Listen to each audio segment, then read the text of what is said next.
La presse avec un grand point d'interrogation. Hein, à la une. Suspense, suspense. La France est suspendue aux lèvres d'Emmanuel Macron, dont il est acquis qu'il va défendre aujourd'hui sa politique de l'environnement, mais dont il est également acquis que les Gilets jaunes attendent du concret. Ça n'est pas le moment de se ramasser.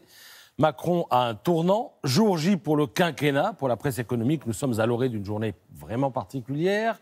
Et les autres, eh bien les autres, ils attendent. À quoi reconnaît-on que nous sommes entre deux déclarations, entre deux manifs, deux décisions ou deux déceptions?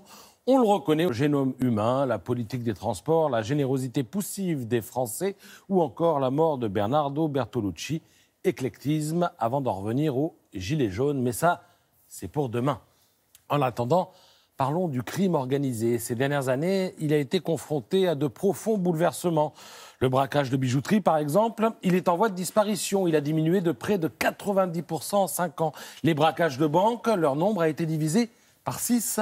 À l'évidence, pour nombre de délinquants, eh bien, il était temps de se réinventer. Eh bien, c'est fait. Maintenant, nous avons droit au pillard. Et c'est l'autre colère des campagnes, nous explique le magazine Marianne au long d'un dossier et qui témoigne d'une forme d'abandon.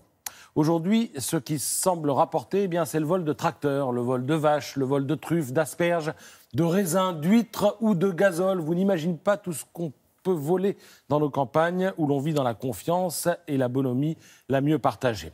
Vous allez me dire, voler un tracteur, c'est culotté parce qu'il faut quand même ensuite écouler la marchandise. Eh bien, ça n'est pas si compliqué que ça. Le butin est en général chargé sur un semi-remorque, direction l'Europe de l'Est. Alors pour les vaches, c'est un peu plus gore. Les voleurs attendent que l'agriculteur ait le dos tourné pour les éventrer, les vider et les découper sur place. Je n'invente rien, c'est arrivé dans les départements de l'Eure et de la Savoie.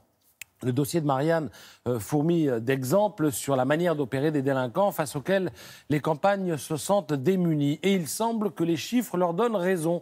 Là où on dénombre un policier pour 95 habitants, à Paris en l'occurrence, eh bien les Vendéens, eux, doivent se contenter d'un policier pour 1200 habitants, sans compter qu'on leur donne à ces policiers ou à ces gendarmes des missions prioritaires, souvent en lien avec la lutte antiterroriste et la lutte contre l'immigration clandestine. Donc, autant vous dire que le vol du tracteur du fermier du coin, ça n'est pas franchement la priorité.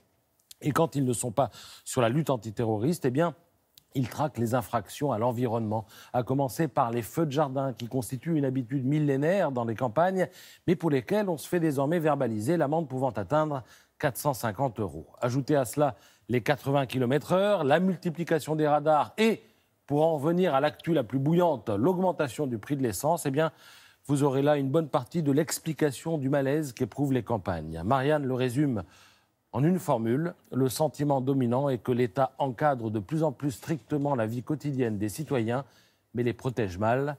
Il se pourrait qu'il y ait aussi un peu de ça dans la colère des Gilets jaunes.